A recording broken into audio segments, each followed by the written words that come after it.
So it sounds as if the vast majority of what lay people like me would refer to as artificial intelligence in our everyday life, the Tesla FSD, full self-driving, the Alexas, the Chat GPTs, these are all examples of pre-trained non-adaptive artificial intelligence? Okay. Correct, yeah. Does adaptive artificial intelligence meaningfully exist yet?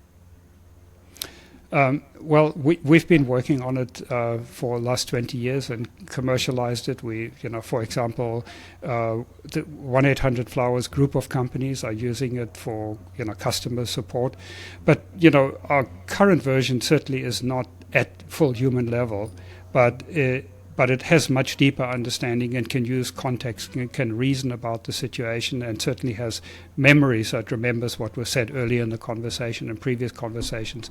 So we are certainly working on it, but I can't claim that the current development, in fact, we've just kicked off a major initiative to scale up our development team to accelerate that, because there is a lot of excitement now about AI.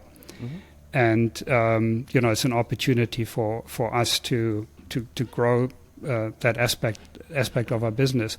But yes, just I briefly mentioned earlier that DARPA talk about the 3 waves of AI, and very quickly, the first wave is what now many people refer to as good old-fashioned AI. So that's the kind of AI that happened in the 80s and 70s, 80s and 90s, which are expert systems.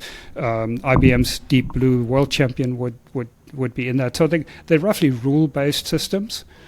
And then the second wave is this thing that hit us like a tsunami about 12 years ago. And that is all about statistical big data approaches.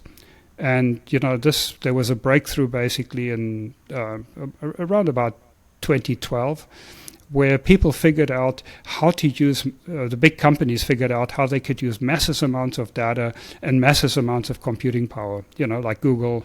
Obviously, it accumulated out Amazon and some others, Microsoft.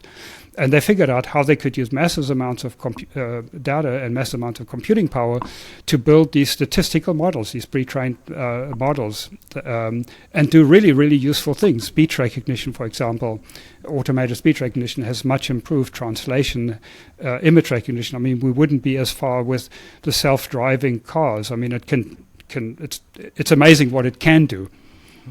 In terms of recognizing street signs and the intent of vehicles and pedestrians and so on.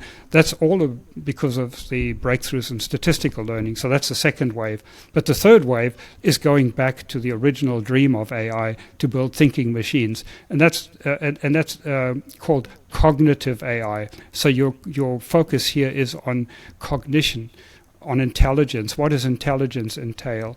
What does cognition entail? Thinking and learning entail, and we're on the forefront of doing that development.